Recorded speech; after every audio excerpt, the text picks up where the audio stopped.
Do you have one of these? I got a little obsessed with mine. In fact, I got a little obsessed with all my stuff.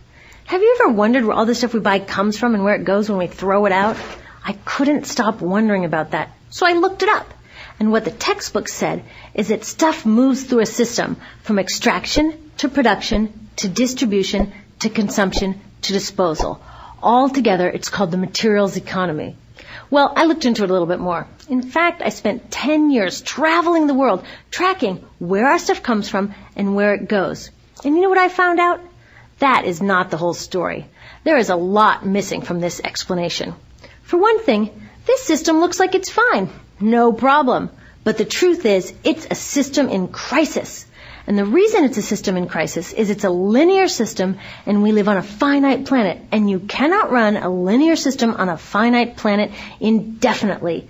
Every step along the way, this system is interacting with the real world. In real life, it's not happening on a blank white page. It's interacting with societies, cultures, economies, the environment. And all along the way, it's bumping up against limits. Limits we don't see here because the diagram is incomplete. So let's go back through. Let's fill in some of the blanks and see what's missing. Well, one of the most important things that's missing is people. Yes, people. People live and work all along this system. And some people in this system matter a little more than others. Some have a little more say. Who are they? Well, let's start with the government. Now, my friends tell me I should use a tank to symbolize the government, and that's true in many countries and increasingly in our own. After all, more than 50% of our federal tax money is now going to the military. But I'm using a person to symbolize the government because I hold true to the vision and values the government should be of the people, by the people, for the people. It's the government's job to watch out for us, to take care of us. That's their job. Then along came the corporation. Now, the reason the corporation looks bigger than the government is that the corporation is bigger than the government. Of the 100 largest economies on Earth now, 51 are corporations. And as the corporation has grown in size and power, we've seen a little change in the government where they're a little more concerned in making sure everything's working out for those guys than for us. Okay, so let's see what else is missing from this picture. We'll start with extraction, which is a fancy word for natural resource exploitation, which is a fancy word for trashing the planet. What this looks like is we chop down the trees, we blow up mountains to get the metals inside, we use up all the water, and we wipe out the animals. So here we are running up against our first limit. We are running out of resources.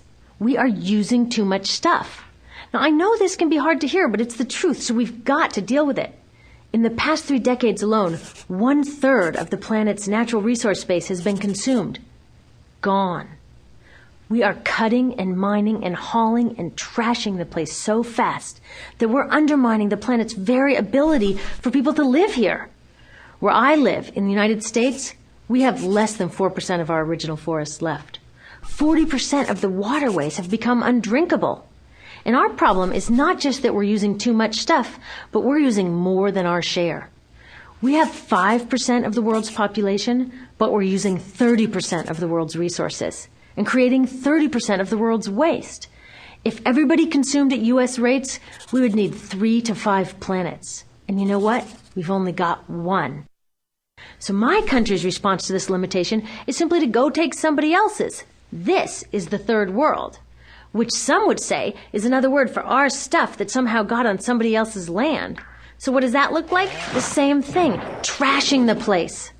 75% of global fisheries now are fished at or beyond capacity.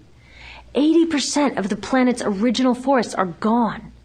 In the Amazon alone, we're losing 2,000 trees a minute. That is 7 football fields a minute. And what about the people who live here? Well, according to these guys, they don't own these resources, even if they've been living there for generations. They don't own the means of production, and they're not buying a lot of stuff. And in this system, if you don't own or buy a lot of stuff, you don't have value. So next, the materials move to production. And what happens there is we use energy to mix toxic chemicals in with the natural resources to make toxic contaminated products. There are over 100,000 synthetic chemicals in use in commerce today. Only a handful of them have even been tested for health impacts, and none have been tested for synergistic health impacts. That means when they interact with all the other chemicals we're exposed to every day. So we don't know the full impact on health and the environment of all these toxic chemicals, but we do know one thing. Toxics in, toxics out. As long as we keep putting toxics into our industrial production systems, we're going to keep getting toxics in the stuff that we bring into our homes and workplaces and schools and, our bodies. Like BFRs, brominated flame retardants, they're a chemical that make things more fireproof, but they are super toxic. They're a neurotoxin. That means toxic to the brain. What are we even doing using a chemical like this? Yet we put it in our computers, our appliances, couches, mattresses, even some pillows. In fact, we take our pillows, we douse them in a neurotoxin, then we bring them home and put our heads on them for 8 hours a night to sleep. Now, I don't know, but it seems to me in this country with so much potential, we could think of a better way to stop our heads from catching on fire at night. Now, these toxics build up the food chain and concentrate in our bodies. Do you know what is the food at the top of the food chain with the highest level of many toxic contaminants? Human breast milk. That means that we've reached a point where the smallest members of our societies, our babies, are getting the highest lifetime dose of toxic chemicals from breastfeeding from their mothers. Is that not an incredible violation? Breastfeeding must be the most fundamental human act of nurturing. It should be sacred and safe. Now, breastfeeding is still best, and mothers should definitely keep breastfeeding, but we should protect it. They should protect it. I thought they were looking out for us. And of course, the people who bear the biggest brunt of these toxic chemicals are the factory workers, many of whom are women of reproductive age. They're working with reproductive toxins, carcinogens, and more. Now I ask you, what kind of woman of reproductive age would work in a job exposed to reproductive toxins except for a woman with no other option? And that's one of the beauties of this system. The erosion of local environments and economies here ensures a constant supply of people with no other option.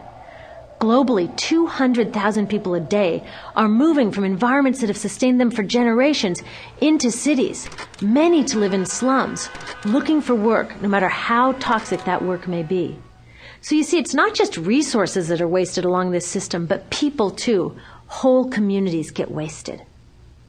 Yep, toxics in, toxics out. A lot of the toxics leave the factories in products, but even more leave as byproducts or pollution. And it's a lot of pollution. In the U.S., our industry admits to releasing over 4 billion pounds of toxic chemicals a year. And it's probably a lot more because that's only what they admit. So that's another limit because yuck, who wants to look at and smell 4 billion pounds of toxic chemicals a year? So what do? Move the dirty factories overseas, pollute someone else's land. But surprise, a lot of that pollution is coming right back at us, carried by wind currents.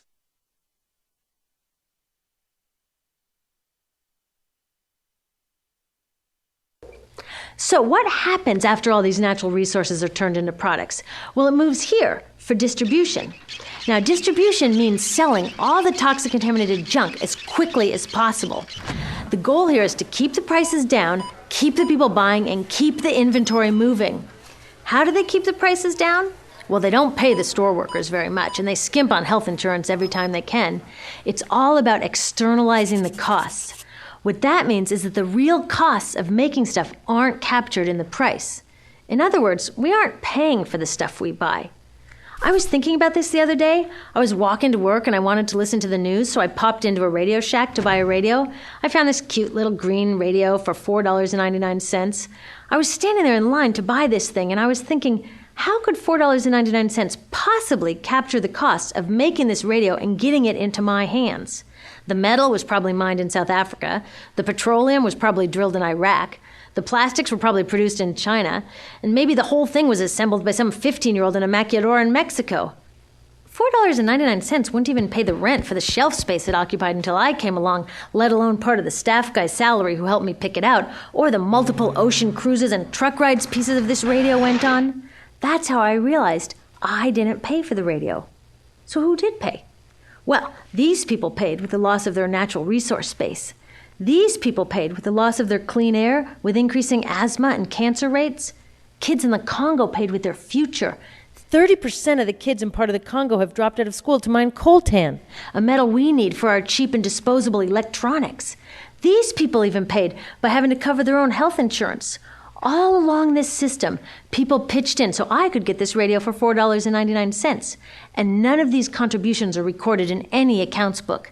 That's what I mean by the company owners externalize the true costs of production.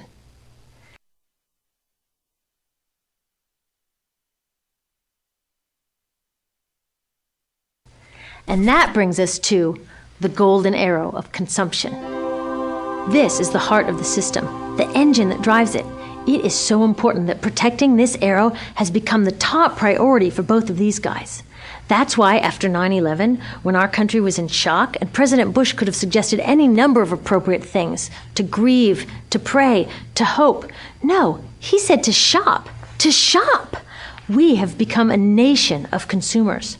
Our primary identity has become that of being consumers, not mothers, teachers, farmers, but consumers. The primary way that our value is measured and demonstrated is by how much we contribute to this arrow, how much we consume. And do we? We shop and shop and shop, keep the materials flowing, and flow they do. Guess what percentage of total materials flow through this system is still in product or use 6 months after their date of sale in North America? 50%?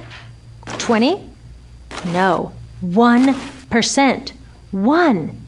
In other words, 99% of the stuff we harvest, mine, process, transport, 99% of the stuff we run through this system is trashed within 6 months. Now, how can we run a planet with that level of materials throughput? It wasn't always like this. The average U.S. person now consumes twice as much as they did 50 years ago. Ask your grandma. In her day, stewardship and resourcefulness and thrift were valued. So how did this happen? Well, it didn't just happen. It was designed. Shortly after World War II, these guys were figuring out how to ramp up the economy. Retailing analyst Victor Lebeau articulated the solution that's become the norm for the whole system. He said, our enormously productive economy demands that we make consumption our way of life, that we convert the buying and use of goods into rituals, that we seek our spiritual satisfaction, our ego satisfaction in consumption. We need things consumed, burned up, replaced, and discarded at an ever-accelerating rate. President Eisenhower's Council of Economic Advisors chairman said that the American economy's ultimate purpose is to produce more consumer goods. More consumer goods? Our ultimate purpose? Not provide health care or education or safe transportation or sustainability or justice? Consumer goods? How did they get us to jump on board this program so enthusiastically? Well, two of their most effective strategies are planned obsolescence and perceived obsolescence. Planned obsolescence is another word for designed for the dump. It means they actually make stuff to be useless as quickly as possible, so we'll chuck it and buy a new one. It's obvious with things like plastic bags and coffee cups, but now it's even big stuff. Mops, DVDs, cameras, barbecues even, everything. Even computers. Have you noticed that when you buy a computer now, the technology is changing so fast that in just a couple of years, it's actually an impediment to communication? I was curious about this, so I opened up a big desktop computer to see what was inside. And I found out that the piece that changes each year is just a tiny little piece in the corner. But you can't just change that one piece because each new version is a different shape. So you gotta chuck the whole thing and buy a new one. So I was reading industrial design journals from the 1950s when planned obsolescence was really catching on. These designers are so open about it. They actually discuss how fast can they make stuff break that still leaves the consumer having enough faith in the product to go out and buy another one. It was so intentional. But stuff cannot break fast enough to keep this arrow afloat. So there's also perceived obsolescence. Now, perceived obsolescence convinces us to throw away stuff that is still perfectly useful. How do they do that? Well, they change the way the stuff looks. So if you bought your stuff a couple of years ago, everyone can tell that you haven't contributed to this arrow recently.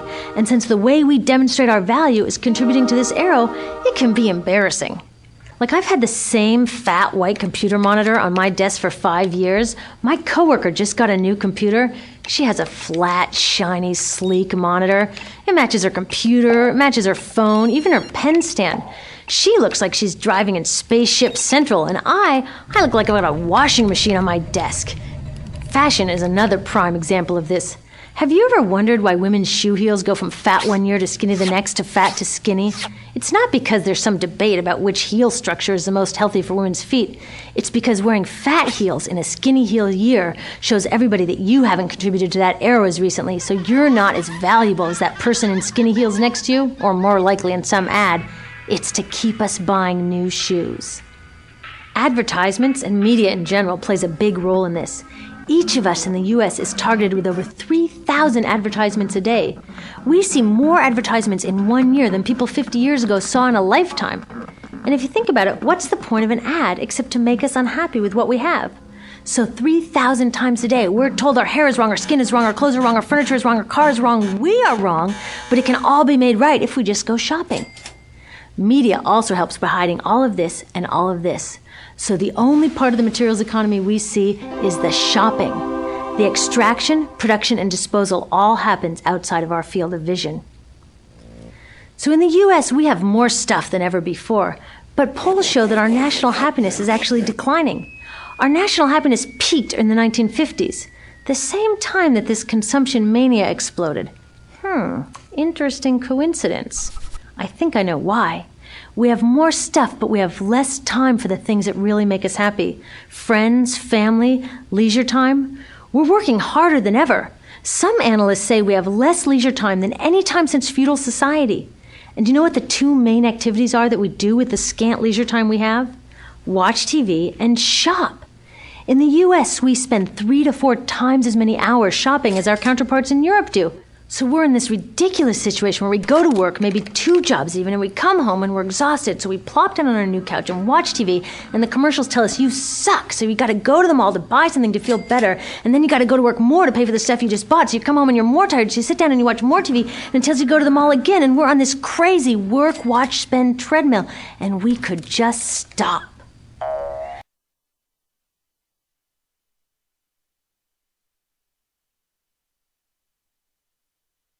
So in the end, what happens to all the stuff we buy anyway? At this rate of consumption, it can't fit into our houses, even though the average house size has doubled in this country since the 1970s. It all goes out in the garbage. And that brings us to disposal. This is the part of the materials economy we all know the most because we have to haul the junk out to the curb ourselves. Each of us in the United States makes 4.5 pounds of garbage a day. That's twice what we each made 30 years ago. All of this garbage either gets dumped in a landfill, which is just a big hole in the ground, or if you're really unlucky, first it's burned in an incinerator and then dumped in the landfill. Either way, they both pollute the air, land, water, and don't forget, change the climate. Incineration is really bad. Remember those toxics back in the production stage? Well, burning the garbage releases the toxics up into the air. Even worse, it makes new super toxics, like dioxin. Dioxin is the most toxic man-made substance known to science, and incinerators are the #1 source of dioxin. That means that we could stop the #1 source of the most toxic man-made substance known just by stopping burning the trash. We could stop it today. Now, some companies don't want to deal with building landfills and incinerators here, so they just export the disposal too. What about recycling? Does recycling help? Yes, recycling helps. Recycling reduces the garbage at this end, and it reduces the pressure to mine and harvest new stuff at this end. Yes, yes, yes, we should all recycle, but recycling is not enough. Recycling will never be enough for a couple reasons. First, the waste coming out of our houses is just the tip of the iceberg. For every 1 garbage can of waste you put out on the curb, 70 garbage cans of waste were made upstream just to make the junk in that 1 garbage can you put out on the curb. So even if we could recycle 100% of the waste coming out of our households, it doesn't get to the core of the problems. Also, much of the garbage can't be recycled, either because it contains too many toxics or it's designed not to be recyclable in the first place. Like those juice packs, where they have layers of metal and paper and plastic all smushed together, you can never separate those for true recycling. So you see, it is a system in crisis. All along the way, we're bumping up against limits. From changing climate to declining happiness, it's just not working. But the good thing about such an all-pervasive problem is there are so many points of intervention. There are people working here on saving forests, here on clean production, labor rights, fair trade, conscious consuming, blocking landfills and incinerators, and very importantly, taking back our government, so that it really is by the people, for the people. All of this work is critically important, but things really start moving when we see the connections, when we see the big picture. When people all along this system get united, we can reclaim and transform this whole linear system into something new, a system that doesn't waste resources or people. You see, what we really need to chuck is that old school throwaway mindset. There's a new school of thinking about this stuff, and it's based on sustainability and equity. Things like green chemistry, zero waste, closed-loop production, renewable energy, local living economies. It's already started. Some say it's unrealistic, too idealistic that it can't happen. I say the ones who are unrealistic are those who think that we can continue with the old way. They're dreaming. Remember, that old way didn't just happen. It wasn't like gravity that we just have to live with. People created it, and we're people too. So let's create something new. There's a lot of information on this website about groups doing incredible work. Click around, get involved.